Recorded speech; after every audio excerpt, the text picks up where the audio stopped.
y hablar de la extrema derecha implica saber conceptualmente qué es la extrema derecha. Y por lo tanto, debemos entender qué es la izquierda y qué es la derecha. Pregunto a todos los que me estáis viendo si sabríais definir exactamente qué es la izquierda y la derecha, porque aparentemente parece dos conceptos bastante simples, pero que si vas por la calle y preguntas a la gente qué es la izquierda y la derecha, dudan un poco, ¿no? No sabrían decir muy bien exactamente o definirlas exactamente muy bien, ¿no? De forma más concreta. Muy bien, mira, Sanecoq ha dicho era el lugar que ocupaban en la Asamblea Nacional Francesa. Este es un comentario muy acertado. Me quedo con el comentario de Sanecoq porque deberíamos identificar originalmente de dónde vienen los conceptos de izquierda y derecha. Y precisamente es lo que estaba diciendo el compañero, que surgen en plena Revolución Francesa. Recordemos que la Revolución Francesa fue un cuestionamiento de lo que era el antiguo régimen, que era una sociedad dividida en estamentos, donde supuestamente el poder divino emanaba de Dios, por lo tanto el monarca tenía completamente el poder absoluto, y la Ilustración y digamos, el auge del capitalismo empiezan a cuestionar ese poder absoluto. Por lo tanto, en Francia, en el reinado de Luis XVI, aquellos que cuestionaban a esas monarquías absolutas se sentaban en esa Asamblea Nacional a la izquierda, se sentaban aquellos que cuestionaban al monarca y a la derecha se sentaban los que se denominaban como ultracatólicos y digamos, estaban en favor de esa monarquía, incluso defensores del antiguo régimen, del status quo, ¿no? Entonces, la burguesía, que era el sujeto que formaba parte de la Revolución Francesa, cuestionaba ese poder del monarca y por lo tanto, ¿qué pasó? Que en el momento que la Revolución Francesa tuvo tantísimo éxito, estos conceptos de izquierda y derecha empezaron a expandirse en el mundo, ¿no? Incluso también con el auge y la expansión del capitalismo. Me quedo con una definición que hizo Julián Guita de lo que era la izquierda y la derecha, que él afirmaba que una persona que se posicionara en la izquierda del espectro político era una persona que de algún modo cuestionaba, es decir, observaba la realidad en la que se encontraba y, de algún modo, la cuestionaba para transformarla, para mejorarla. Y la derecha, en cambio, es, a lo largo del tiempo, pero siempre es igual, de la misma forma, es una defensora del status quo. Por lo tanto, se considera la derecha como una defensora de eso que se denomina la ley y el orden, ¿no? Una defensa de ese status quo. Por lo tanto, la izquierda y la derecha ha ido cambiando a lo largo de la historia. De hecho, los liberales en la época de la Revolución Francesa se consideraban de izquierda y hoy en día los liberales se posicionan en el lado derecho. Porque ser liberal, digamos, hoy en día ya no supone una transformación de ese status quo, ¿de acuerdo? Entonces ahora se posicionan a la izquierda aquellos que pretenden transformar las estructuras capitalistas o estatales, ¿no? Entonces, eh, a ver, una vez establecido ese origen de lo que es la izquierda y la derecha, a mí lo que me gustaría ahora es diferenciar actualmente qué entendemos por izquierda y qué entendemos por derecha. La izquierda es la que pretende una transformación del orden y la derecha es una permanencia del orden, ¿no? Entonces, actualmente la izquierda, ¿qué es lo que defiende? Pues defiende posturas más colectivistas. La postura de izquierda normalmente tiene como sujeto al colectivo, a la sociedad en su conjunto, y la derecha defiende al individuo como tal, como sujeto, ¿no? Las políticas van enfocadas en defender al individuo en sí, ¿no? La izquierda también defiende posturas laicistas, es decir, no enfocadas en la religión, al contrario que la derecha, que defiende más posturas confesionales. También la derecha pretende una defensa de la propiedad pública, por ejemplo, una sanidad pública, pensiones públicas, y al contrario, la derecha defiende más posiciones que defiendan la propiedad privada, ¿no? Y como consecuencia, pues la sanidad privada, pensiones privadas, una defensa pro al capitalismo, ¿no? Y la izquierda, dependiendo porque recordemos que quiero aclarar que no me gusta mucho la dicotomía izquierda-derecha, como situar a una persona a la izquierda y la derecha y ya está, me parece algo muy simplista. Pero bueno, es solo para que nos entendamos, ¿no? Entonces, sí, como bien decía Salud anteriormente, la izquierda defiende un progresismo dependiendo en qué faceta de la izquierda te posiciones, porque hay socialdemócratas, hay marxistas-leninistas, hay anarquistas, dentro de la izquierda diferentes posturas. Dentro de la derecha se defiende los usos tradicionales o también se le denomina conservadurismo. Y otra cosa importante es que la derecha siempre actualmente defiende lo que es el nacionalismo. Y la izquierda va más en pos al internacionalismo, entender la sociedad como un conjunto y no como, como un Estado, como una nación, ¿no? Bueno, lo que iba diciendo, Isaiah Berlin, para Isaiah Berlin había dos tipos de libertades. Una era la libertad positiva. La libertad positiva es la que defiende a la izquierda, que significa la libertad para, es decir, la libertad para poder autodesarrollarme. Es decir, si yo gano 700 euros, por ejemplo, ¿no? O un salario mínimo, difícilmente voy a poder autodesarrollarme. Por lo tanto, lo que pretende la izquierda es tener una libertad positiva más fuerte, ¿no? Que la persona pueda autodesarrollarse. En cambio, la libertad que defiende la derecha es la libertad negativa. ¿Qué quiere decir esto?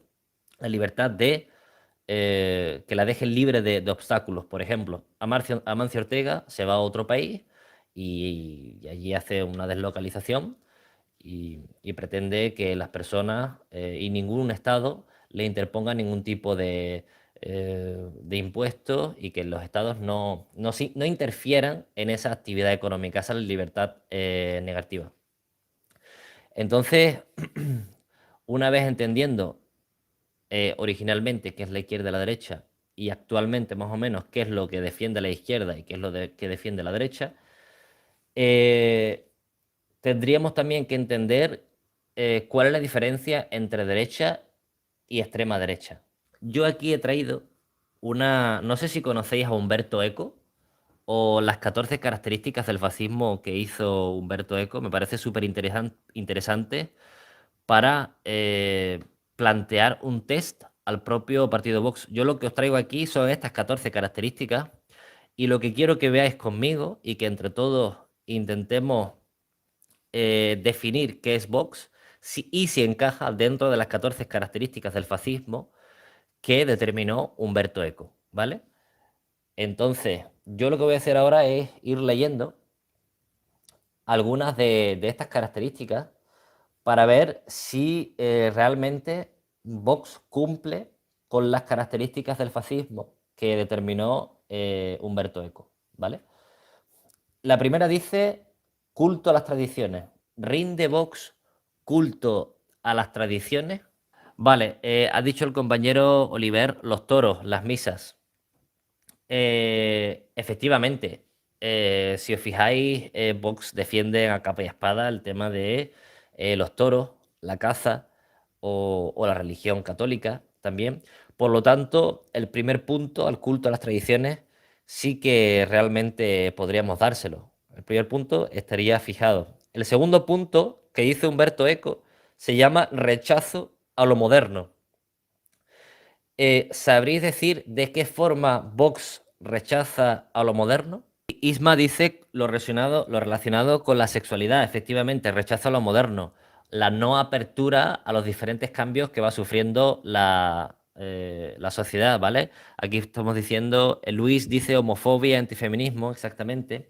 Yo aquí he incluido una de los argumentos que usan constantemente, que es el término progre.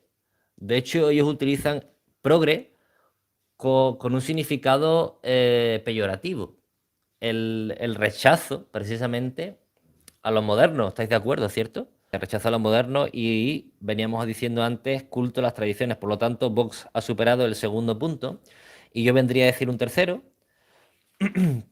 que dice el culto de la acción por la acción. Es así como lo define Humberto Eco. Y este es un poquillo más, digamos, más complejo. Pero yo aquí he puesto el ejemplo de cuando Vox se manifiesta, por ejemplo, en la Plaza de Colón o, o en cualquier sitio, cada vez que hay un grupo de manifestantes en apoyo a Vox, lo que yo veo es que en esas manifestaciones no hay un trasfondo de propuestas. Es decir, se manifiestan, pero eh, no hay una propuesta concreta. Decir viva España, libertad, uso de símbolos, pero no hay algo concreto, efectivamente, que digan, pues queremos esto, esto y esto, y por eso creemos que va a haber una mejora en la sociedad.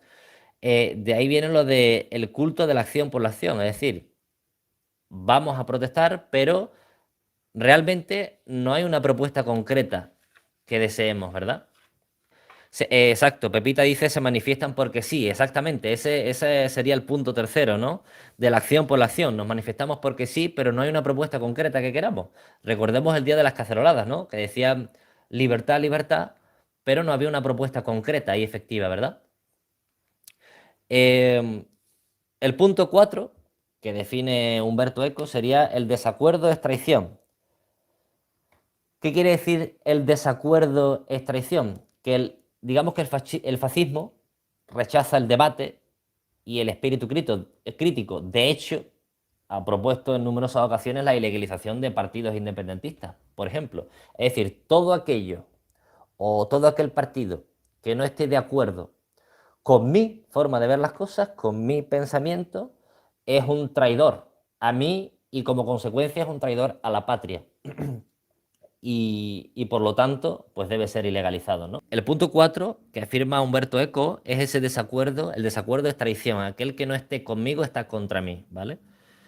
Y este yo creo que el que voy a deciros ahora es el punto más importante del, digamos, la ideología fascista, que dice el miedo a la diferencia. ¿A qué se refiere este punto Humberto Eco con el miedo a la diferencia? ¿Qué creéis?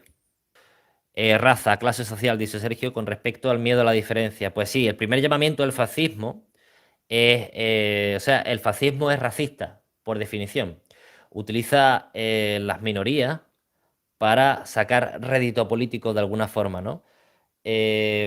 Vox efectivamente hace uso del racismo y de la xenofobia para sacar rédito político y ahora pasamos a la parte 6 que estabais comentando antes y es que Humberto Eco dice que normalmente el fascismo recurre a la frustración social para sacar ese rédito político, es decir, seduce a una clase media frustrada por la crisis económica o la humillación política. Es decir, normalmente el fascismo surge y crece como consecuencia de una crisis económica o de una crisis política. ¿Creéis que Vox eh, reúne los requisitos para este punto? ¿Recurre a la frustración política? Demagogia en momentos de crisis, sí, dice Sergio, efectivamente. Lauri dice, la extrema derecha siempre aparece en momentos de crisis, efectivamente. Vale, aclarado este punto 6, con el que creo que estáis todos de acuerdo, vamos al 7, y es que dice que están, según Humberto Eco, tienen una obsesión con un complot. Y yo aquí, para ir aligerando, he soltado términos como socialcomunismo o, como bien decía el compañero antes, dictadura progre. Los seguidores tienen que sentirse asediados. La forma más fácil es apelar a la xenofobia. Pero en este caso, normalmente utilizan mucho hacen recursos del socialcomunismo, la dictadura progre, la que nos quita la libertad y demás, ¿no? Otro de los puntos que menciona Humberto Eco es que dice que el fascismo hace uso de un enemigo que a la vez es fuerte y débil. Es decir, va cambiando el discurso dependiendo del momento. Por ejemplo, de repente hace un uso de la terminología en contra de partidos políticos o de repente te hace un discurso en contra, atacando a las minorías. Por ejemplo, el tema de los menas, ¿no? ¿Cuántas veces hemos escuchado la terminología decir menas, menas, o de repente cambiar el discurso y decir la dictadura social comunista? Por lo tanto, eso, el enemigo es a la vez fuerte o débil.